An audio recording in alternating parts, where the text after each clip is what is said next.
Le chrétien s'engage de la cité terrestre en tant qu'il se sait déjà de la cité nouvelle. Il sait où son action le mène et mène son monde.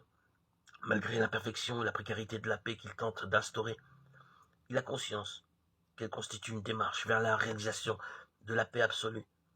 Toute œuvre en ce sens est une pierre apportée à l'édifice de Dieu. Rien dans ce domaine n'est inutile, quelle que soit la pauvreté de l'œuvre accomplie. En fait, le chrétien sait que, dans le temporel, il fabrique de l'éternel. Il a conscience de l'efficacité de sa tâche, aussi humble soit-elle, de celle aussi de ses frères, peut-être non-croyants qui luttent pour la justice. Toute réconciliation est réconciliation avec Dieu, qu'on le sache ou non, et établit l'homme au niveau du royaume.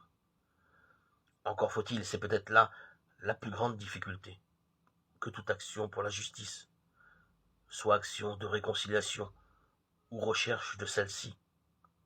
C'est à ce plan que le chrétien se sent mal à l'aise avec le concept de lutte des classes. Il y a sans doute des valeurs positives dans l'analyse historique de cette lutte. Mais le chrétien doit en saisir l'ambiguïté et savoir qu'il ne peut franchir certaines limites. Un chrétien qui croit nécessaire d'en venir à la grève l'a fait, bien entendu, par amour pour ses frères de travail, mais ne doit-il pas aussi la faire par amour du patron?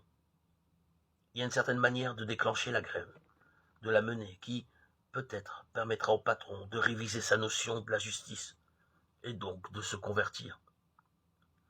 Pour le chrétien, le but de toute action n'est pas d'abattre, mais de changer le cœur, de réconcilier.